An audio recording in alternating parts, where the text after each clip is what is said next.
I think leverage is applicable almost in every setting.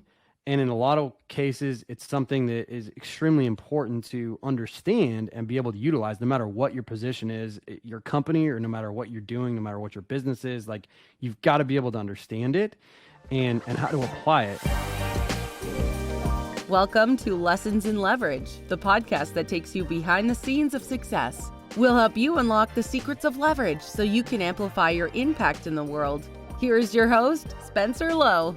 Welcome to the first ever Lessons in Leverage podcast. Today I got Jace with me, Jace Mattinson. He's currently the COO of Nation's Best Holdings, and he's an owner and operator of several food and dessert franchises, real estate investor, and is the founder and host of the Millionaire's Unveiled podcast, which is one of the few podcasts I actually listen to because I like the way that you peel back with your guests what millionaires are doing in terms of building and managing their wealth. So appreciate you being on today, Jace. Yeah, thanks for having me. So tell me, what was cooler for you this year? Going into business with Shaq or meeting Coach K?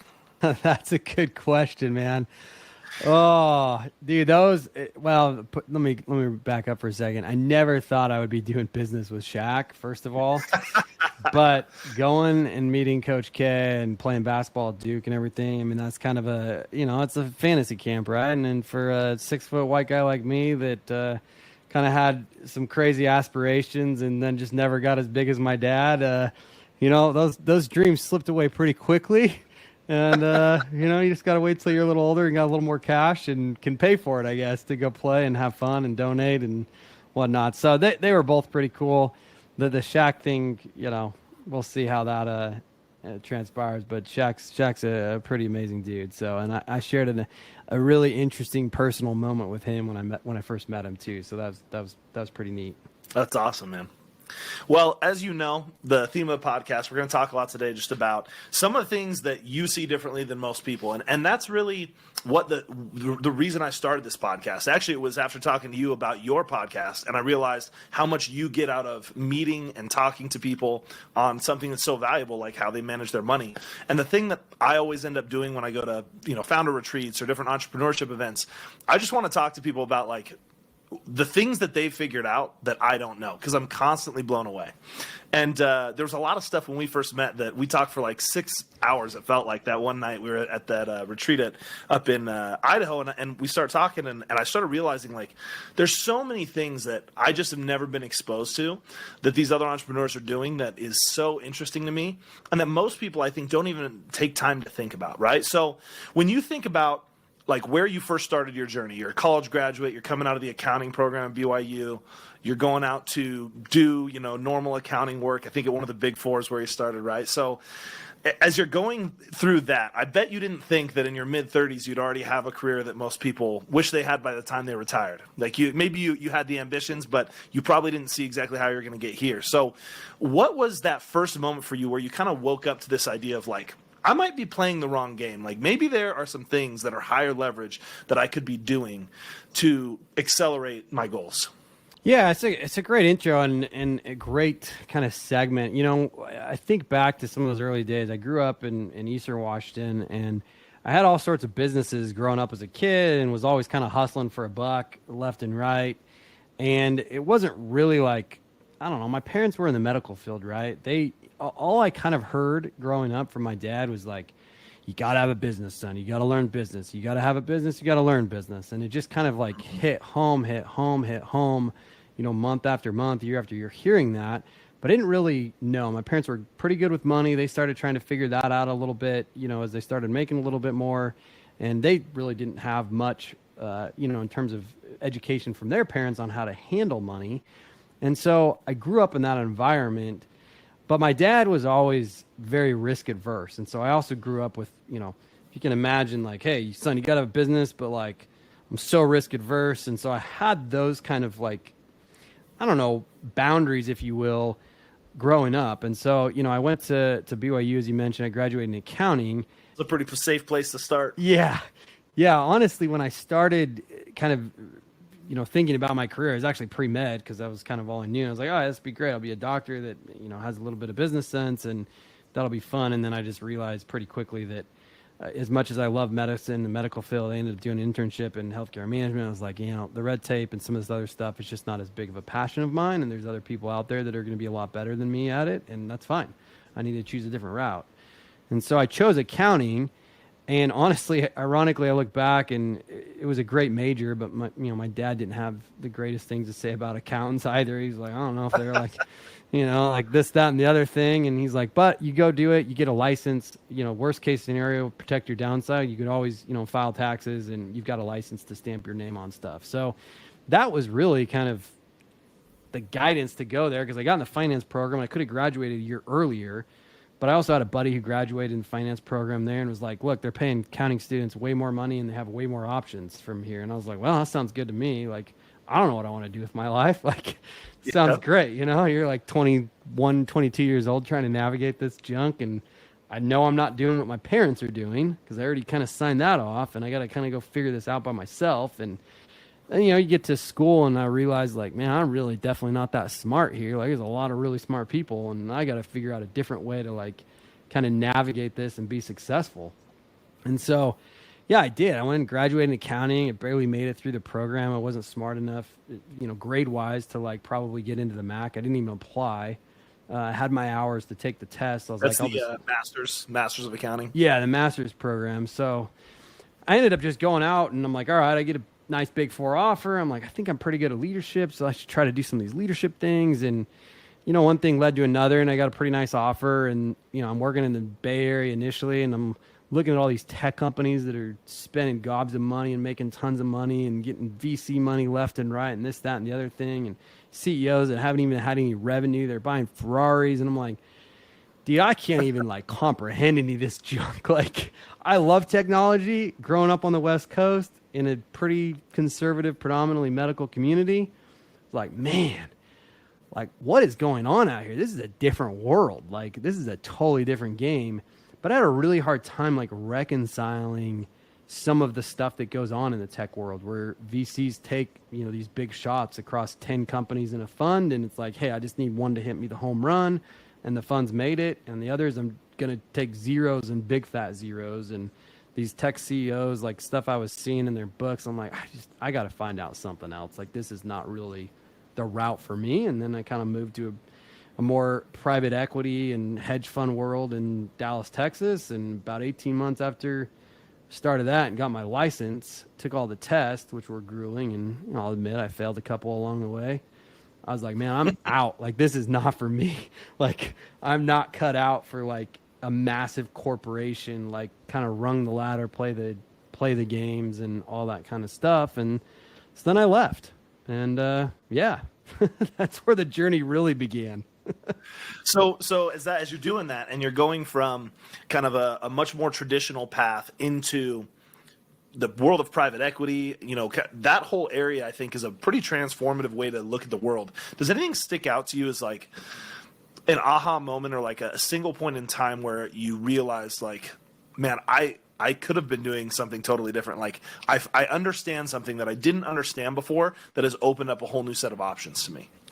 Yeah, I'll tell you a quick story about that. That's really interesting and ironic. So I had this guy and he was part of my church, and he was telling me about this other gentleman who bought a house on the courthouse steps for like the tax dollars that were owed on it. And I was like, this sounds like a scam. Like, what is going on?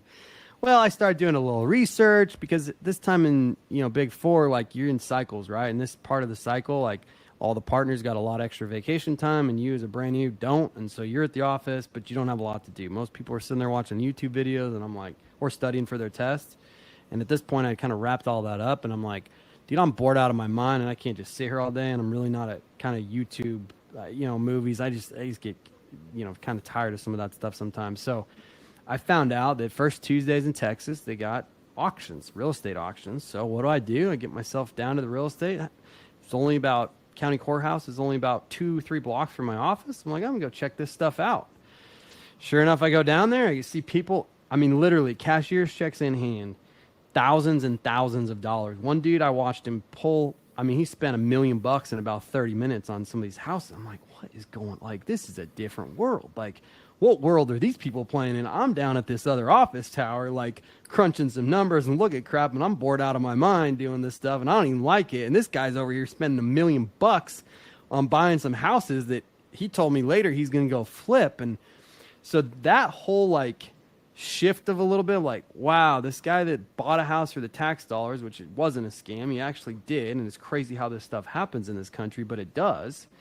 And then I see all these real estate, and I started attending every single first Tuesday, and I started kind of meeting some of these people and what they're doing, and you know how they think about these businesses. And although I never ended up ever buying something on the courthouse steps, like going through that process for like 4 to 6 months of watching these people and networking with them was absolutely eye-opening, and really kind of broadened my horizons of like, hey, there is a lot of stuff out there and a lot of ways to make money and a lot of lessons you can learn no matter what industry it is. Yeah, that's a really good point. One of the forms of leverage that I think people don't often consider quote unquote leverage is relationship leverage. The fact that when you meet certain people, a lot of times I think people are looking at relationships very transactionally. Like, if I meet this right person, can they do something for me? Mm-hmm. And because of that, they miss or they struggle to network or to get value out of networking. Whereas when you just build relationships and you're learning and you're meeting people and you're not looking at it through the lens of, I need them to do something for me or give me something, you're just interested in getting to know them. Naturally, you start to just have your paradigm shift, especially if they're successful or in an area you want to be in. You start looking at things differently because it rubs off on you. You start realizing things that are obvious to them that were never obvious to you. And that's something I've really enjoyed just in networking with other entrepreneurs, realizing that like, I don't need to go into it and have some sort of plan of like, how do they help me or how do I do something for them? As much as like, hey, if this person's someone I get along with, if we can get to know each other, we're going to share interesting stuff because we have interesting lives. We've learned different things. And I've gotten so much out of that, even from you, you know, among other people, that just getting to know people that have these different perspectives, and it opens your eyes so much more than like reading a book. Like I like reading, I do a lot of reading, but it's amazing to me how much easier it is to apply something when you meet someone, you see it in action and you go, oh yeah, that's like, I get it. It makes sense. You know, even that example that you gave, the fact that when you heard about it, of course you're going to be skeptical, but when you go sit down and watch people do it and you're like, they're really doing this, then you start to understand that whole world of real estate, that particular segment of real estate, and all the opportunities that are there. And whether or not you act on it, I mean, was that part of what then led you to, I know you did some different mastermind groups and stuff around, I think that same time in your career as you kind of transitioned into private equity. I was curious, you know, along the lines of that relationship leverage and the way that relationships change what you're able to do because they change your paradigm, they change what you believe and what you know. When exactly did you kind of start looking at masterminds and other networking groups as a form of leverage to level up your skills and to learn more?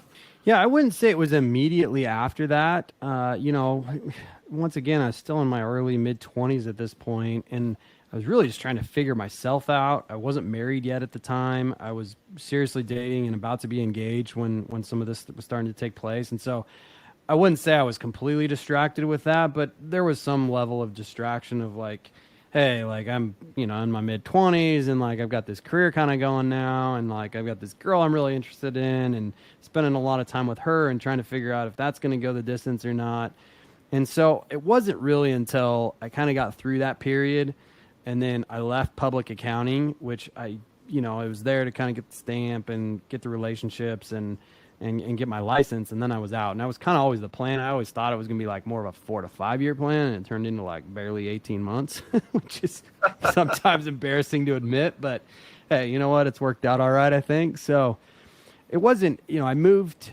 I was in Dallas, Texas at the time. I got married and was really trying to figure out that whole piece, initially. And like, I bought a condo, and much to my dad's dismay at the time, he's like, "What are you doing buying a condo? Like, you just barely started." I'm like, "I don't know. Like, this thing was $120,000, and like they were going to let me buy it for 3% down. Like, it seemed like I couldn't lose. Like, if the thing went to like $100,000, like, all right, well, I lost 20 grand. But like the upside, these things were selling for like 880 to 200 like 5 years ago. Like, the market turned with '08. Like, I should be all right. And so I was kind of navigating that and getting my feet in the door and trying to figure out how to build, some assets. And after that is when I started to I met a guy at a basketball game. Ironically, I went to a Mavericks game and happened to sit by this really successful guy. And he started telling me, and I kind of overheard some conversations about him being involved in some of these groups. I was like, oh, that's interesting. I didn't know people really did that. Not where I grew up. Nobody did that, or nobody talked about it. They didn't talk to me about that in college. And, a lot of my college buddies were successful, but none of them talked about their dads doing that or anything like that. And so I ended up going and having breakfast with him, which I look back, I'm like, that guy probably thought I was an idiot. But nonetheless, I met up with him, and I look back, I'm like, look how successful this guy's company was. And he's like, some random dude at a basketball game was like in his mid-20s, wants to meet with him and breakfast. But he took the meeting and we had a good time. And that really kind of started it, really, from a mindset standpoint, that I was like, wow, sometimes people pay to level up their mindset, or they expand their horizons in different areas that I had never considered. I mean, you go to some corporation type thing, it's like, oh, they're providing the training. Like, that's part of like what they do, I guess. And it's part of the branding. And yeah, so that happened there. And then I moved to Austin, Texas, about 8 months later, I can't remember exactly. And moving to a city where nobody, I think I maybe knew one or two people, but not very many people, that it was kind of like, hey, I got a clean slate, and I was just making partner at the firm I was at. And so I was like, dude, I'm hitting the ground running, trying to go to every single group thing that I can ever imagine to build kind of a new business in a new market. And then I started meeting some people, and then I started seeing some of these people part of masterminds, started realizing like, oh, wow, like this is different, and especially in Austin, where there's just a totally different entrepreneurial scene and business scene than you might get in certain parts of the country. And that really, my mind was blown with some of the stuff with one of the first masterminds I joined. I was like, holy cow, like this is how people play the game. Wow. I think masterminds get a bad rap because so many online entrepreneurs try to sort of use masterminds as a high dollar way to just get rich quick. And so you have these I don't want to say phonies, but there's plenty of phonies out there. Oh, for sure. Just like there are in anything. Sketchy mastermind groups. But yeah, when you had actually told me a little bit about your experiences with some of the masterminds you did, my eyes were open too. I had never even thought about doing something like that. I still haven't to this day, but it's something that goes through my mind of, man, there is an opportunity there. If you know the right network, the right people, that you vetted out, it's a good opportunity. I just think that you can't undervalue those relationships and what that does in terms of moving your vision and your paradigm into a whole new area. And so, yeah, I think that's a really tactical takeaway for people to consider. Don't just go sign up for the first ad for a mastermind that you see. But that can definitely be a way that you shift your perspective. All right, well, let's talk a little bit about some tactical examples. Like when you think about leverage, and I have a very broad definition of leverage. Maybe coming from a financial background, you immediately go to, the financial forms of leverage that we commonly think about. But I really think about leverage as anything that multiplies an outcome from the inputs, right? So anywhere I can put in less inputs and get larger outcomes, I'm interested in that, right? And I think the common three of the big groups that I think about are labor leverage, technological leverage, and financial leverage. But there's a lot of subgroups, right? People talk about media leverage, building an audience, having a podcast, creating content that is consumed by many. All of those become forms of leverage. We talked about some relationship leverage. So when you think about leverage, what are some of those key examples that you look at right now and you go, all right, to live the life that I love living right now, to have the opportunities I have, to be able to do what I do, I rely on maybe just these few types of leverage, or there's a few things that stick out as value multipliers on your efforts. Yeah, I think you hit on a bunch of them. There are so many different forms of leverage, and I agree with you. The multiplication of the inputs of what you get, and sometimes I think people can, get a bad rap or kind of have a negative connotation around the word leverage, but I don't see it that way. I think leverage is applicable almost in every setting. And in a lot of cases, it's something that is extremely important to understand and be able to utilize no matter what your position is, your company, or no matter what you're doing, no matter what your business is. You've got to be able to understand it. and how to apply it. And so, if you take, for example, financial leverage, like, let's just play the game of buying a business, because I've done a bunch of that. So I'm going to go and I'm going to put, 10% down with an SBA loan, for example. I'm going to be able to buy a business that might have, $5 million, up to $5 million with SBA in value, with only $500,000 down, or like, let's put smaller numbers, 100 grand or whatever.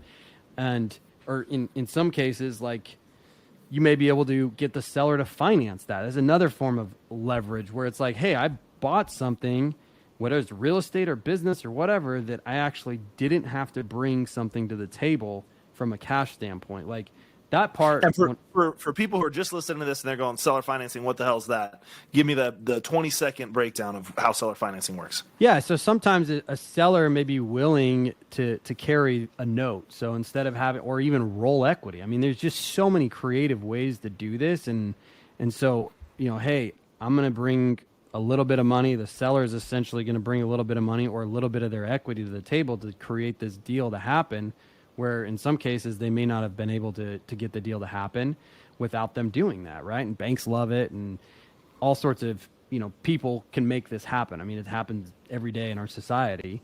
So that's another form of leverage, right? I mean, I look at leverage in my marriage. It's not a bad thing. Like, my wife and I together, to the sum of us, I mean, we can do a whole lot more together than either of us can do independently. Like, it just is. And we have a better household, a better relationship. Our kids are better off for it when we can kind of divide and conquer and then come together when we need to make things, better. And so you look at like operational leverage. I mean, you can get into the nitty gritty, on any particular business. You talk about media leverage, being able to scale something and build something bigger, on an online presence than you could be with just like the 5 people or 10 people or whatever in your neighborhood that you talk to frequently, or whatever it might be, right? Like, you're able to reach more. And I think from a leverage, if you think about the definition of leverage and being able to scale that, there's applications in all sorts of facets, in life. And so understanding, getting more familiar with, all the different components that in inputs that we talk about to get, that exponential output. And you'll realize, at least I've realized, that when you have more of this, the scale, getting bigger, all this kind of stuff that you may hear or talk about, it becomes a little bit easier. There's more people that are, more excited to be part of it. And, it just goes on and on and on. It's a gravy, builds like a snowball almost. Yeah, I remember when we first met, we were talking about just how private equity buys businesses. And you were mentioning to me the concept of a roll-up, essentially, right? So where private equity has some sub-market where they're going to go out and say, in this domain, we're going to take a bunch of small businesses, put them together, and there's all these efficiencies that we get at a higher level, in terms of, say, executive leadership and management and operational costs, or the ability now to negotiate better prices from vendors because we have a much larger company and more buying power. So there's all these concepts wrapped up in that. But what I thought was mind-blowing was you were telling me a little bit about how, in a lot of cases, the private equity firm buying the business and the owner buying the business, both, or selling the business, are both getting sort of the deal they want. And I think that's a perfect example of leverage, where the business owner might say, I want 5 times EBITDA. That's how I value my business.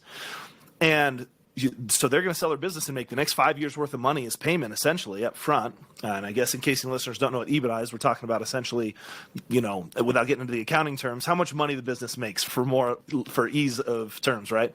So how much money the business makes over the next 5 years, they're going to get 5 times that. Yet the private equity firm's going to come in and they're going to feel like they're getting it valued on maybe 1 or 2 times revenue because, or not revenue, but EBITDA. They're going to get it at 1 to 2x because the second that they acquire the business, they have the ability to decrease costs or simplify the team or bring certain competitive advantages and assets to the business that quite literally change the value of the business. And when you were talking through that, that was something that really opened my eyes and made me think about this in terms of how leverage can create win-wins. You're right. A lot of people have a negative connotation of like, oh, they have leverage over you, or they're, like some sort of, like it's some negative thing. But, anything can be manipulated or used for nefarious purposes. But leverage is something that I think by and large is used for net gains. Anything you want to share just about that, since you're the one who taught me about that concept, but anything that you've seen in that area of how how leverage can create those win-wins? Yeah, I think sometimes in business and in general, like people always feel like there's got to be like a winner and a loser, and it's a zero-sum game, and I just don't think that's accurate. I think that some cases, sure, they may not happen, but no, there's I really like to lead my life with a mindset of abundance, and in most scenarios, like we should be able to create win-wins, and you hit a prime example that I've seen play out so many times, either me being on both sides of the table with negotiations and selling and buying, and in cases with several of my friends, and one particular that is mind-blowing to me, for example, is like every dentist friend that sold his business and sold his offices, and the private equity comes in and buys, and he figures he's getting some sort of multiple. Well, what he doesn't realize, when he ends up working with these people, on a kind of an earn-out basis as well, is day one, they get better reimbursement from insurance companies because you go back to like having leverage and scale. They have much bigger contracts. They have much more business they're bringing these people, and they're able to negotiate. And it seems crazy, right? You sit there as a sole practitioner or sole owner of a dental office in this case, and you're like, how can this big company get better pricing with vendors, with reinsurance or insurance reimbursement, et cetera, than I can? But that's just how it works, right? Like if you're going to go and do business with somebody and it's like, hey, I can bring you hundreds of millions of dollars. I want to have it this rate versus one guy, and I got to go negotiate with 100 guys per $1 million each. It's like, hey, I'm fine talking to one person and cutting this one deal just for ease of doing business. And so that happens. And so day one, they have better insurance reimbursement. They've got better pricing on their cost of goods essentially and their materials. And that deal turns into, if they bought it at 10, pretty soon it's worth 12 to 13 just by having it in the portfolio. And, Yep. Nobody lost in that. Like, it's just part of kind of how market economics work and size and scale work. And that's why in a lot of cases, private equity, typically will try to, figure out some market inefficiencies that way, because that's part of the game is, being able to use cash, debt, to bring these efficiencies and leverage back to the marketplace to create these win-wins for them and also their investors. And in some cases, some of these business owners that I've had conversations that I've been in part of buying in the past, there may have been never another buyer that either had the cash or the ability to actually make their business sustain the way that they had for all these years.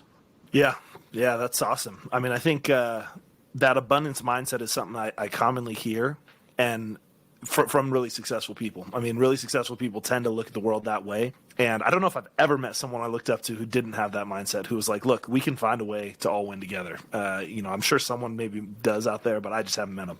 Are there any tools right now you're using that you look at as like critical tools that save you a ton of time, a ton of energy, and sort of facilitate being able to manage your time and manage your life in a high leverage way?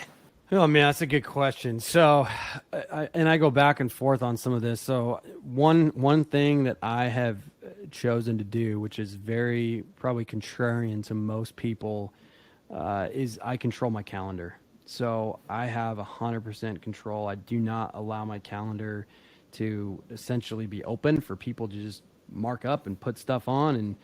And by doing that, which some people probably think I'm crazy. They're like, oh, how do you get things accomplished? And what happens is some people that want to put some stuff on my calendar and put time on there, I get to choose. Like, is this really something that I want to do? And is it really something that I feel like is going to be beneficial for anything that I'm trying to accomplish or the people? Or can I accomplish some of this with just an email, with a quick text, with, and it's not that I don't want to have communication with people. It's just, sometimes you get people on your calendar or you leave your calendar open, and you can get to a point where your calendar is just full by what everybody else wants to put on your calendar and not by what you want to do. And that's really hard. I have a lot of friends, a lot of other business people that, they've got an assistant and their assistant controls their calendar or whatever. But what that it does for me is it gives me flexibility to, one, make sure that the things that are most important to me, I get accomplished. For example, if I want to make sure that I pick up my daughter from school on a Thursday because I know that's super important to her, then I make sure that I have stuff on the calendar. I don't have to go move stuff on my calendar to make that happen. Like, I've got the flexibility to make sure that, and I get that sometimes in your career, and when I was younger, it was a little harder to do that. But that's one thing that, it's not really a tool, I would say. Like, I completely control my calendar, I have them all synced, but, we've got a home calendar, I've got work calendars and all sorts of different kind of calendars depending on the situation and what's for. But, outside of that, I try to make sure that everything I do can be run, from my device and communication. So with a phone that if I need to, I don't have to be glued completely to a computer. And, those two things have been pretty instrumental. I've toyed with outsourcing some of that over the time, but it's just too important to me. I feel like if I get too busy enough that I'd have to outsource it, then I'm too busy. I'm not able to do the things that I really want to do. Have you noticed any trends? I know you've done a lot more of this than I have. Have you noticed any trends in either pricing or ways, you mentioned a tactic there in terms of vetting out, who you're going to maybe do this with. You typically, it sounds like, follow them on social media for a while, gain trust in sort of what they're teaching and their expertise and experience level, and then look at potentially paying for a course or something through them. Is there any other ways that you've either vetted out which courses to invest in or which events to attend? Yeah, that's a good question. And honestly, I reframe this to myself every year of hey, what's important to me this year and what do I really want to go after? But yeah, I think following these people, I've got one coming up that's a specific to essentially blue collar, small business industry type stuff that I'm going to. I don't know. Actually, I did find out a guy I knew from previous mastermind is going because he connected with me. But when I signed up, I had no idea anybody who's going, and it's in part of the country. I'm I've never even been there. And I'm excited for it. I've been following one of the guys who puts it on for a while. I really respect him. He's built up a phenomenal private equity fund. We're about the same age. Well, he's a little older than me, ironically, but those kinds of things are you can find some of these niche specific things, but I think following somebody, in some cases, like a course, it might be a couple $100. It's also a pretty small risk, but a lot of times there's going to be, reviews. A lot of them have pretty good, money back guarantees where they say, if you're not, and I've never had to hey, this was a complete waste of my money. I'm turning this back to this guy. I want him to refund me. I've never had one of those. But yeah, I go back to some of where this started. I'll go back to a friend of mine now. His name's Noah Kagan. I reached out to this guy, just cold email, got nothing back. And, he was I don't know, number 30 at Facebook or Mint or something. He's got a crazy entrepreneurial story, but really cool guy. Well, I started finding out this guy likes tacos and he likes biking, and I'm like, yeah, these are kind of things I like. Well, turns out he ended up putting on this really cool bike event and race. I'm like, I'm going to go sign up for this and meet the guy and, do and participate. And I like biking, and it was going to work. And so little by little, I go to this event and knew nobody. But it was one of the coolest biking events that I'd ever been to. It was this huge party on Friday night, the bike things on Saturday, yada, yada, yada. He was doing a bunch of things for charity with it. I think I briefly met him for I don't know, 30 seconds or something. Well, then pretty soon, he kept doing this, and I kept getting involved. One of the years, something didn't work out with, I don't remember. Long story short, I find myself on a ride with him and two other guys. I had no business being in this group with these two other guys and him. These guys were way more successful from a financial standpoint, way older than me, built businesses that were just, on fire. Pretty soon I'm riding bikes with them frequently. I tried to get in that guy's circle with a cold email, with all this other crap. It didn't work. The second I started to hey, I went to his bike thing, I paid for his little charity, and it really didn't cost me that much money. It's a couple $100. Now I've got he and I text all the time, we hang out all the time. And I look back on that little transformation of I was trying to going back to your comment earlier, I was trying to kind of get something out of that relationship for me at the beginning, because I was like, dude, I want to be friends with this guy. This guy can teach me something, And it wasn't until I kind of flipped hey, I'm going to participate in their thing that then, and I'm not saying every time you go do stuff like this, you're going to end up with the world, but it taught me a nice lesson that hey, sometimes you've got to kind of reframe how your approach is. You can't just cold email people all the time. Sometimes they have time, sometimes they don't. But and they're not always going to want to give or be able to give something back. But you follow them on social media and you figure out like what these people are doing, what charities they're involved. Like pretty soon you end up in the same rooms, like, or you can be, and you go to these events, you take their courses, like you get to know them very well. And it's like, hey, this guy actually cares. Sure, I'll sit down with him for 30 minutes for coffee or something. Like I'm more willing to invest in him at this point. Yeah, for sure. Heck yeah. Yeah. I mean, that's really, I think a fundamental lesson, being willing to spend money on investing in your own growth through the masterminds, the courses, the relationships, and then going out and showing up for events and actually trying to build the relationships. I mean, there is no substitute for that. Sure, if you're great at cold email, you might get through to some people, but that's a much higher barrier to entry and a much lower likelihood of success versus going and learning about them, showing up, being involved in the things they care about. If they're, passionate about a cause and they're doing that and you go show up there, those are the opportunities. What's interesting about that is it's not just that you're supporting someone they support, but you start to see the world through their lens. Like if you have someone you want to get to know and you just want them to learn about your life and your lens, that's not a good way to build any relationship. But if you go, it's like in dating, you go figure out with the person that you're interested in, what they're interested in, what they care about, what they're passionate about. And when they see that from you, they're excited about that. And you guys can build some trust and eventually they will reciprocate. But like, that level of just being passionate about what someone else is doing, that's a superpower. And I've seen it with you and with other friends that I look up to as people that are really strong networkers, because when you just are willing to go all in, say yes, and take that step, then you end up with these relationships that are invaluable. And then people wonder, it's like, how'd you do that? And it's like, it's not that hard, but you got to be willing to take those steps. And so, that's one of the many things I admire about you, Jace. I'm really grateful that you came on the podcast. Fitting that you would be my first guest. And so is there anything before we sign off that you want to share with the audience? Anything that you want to promote? Obviously, go subscribe to the Millionaires Unveiled podcast. Anything else you'd like to share with the audience before we sign off? No, man. Love what you're doing.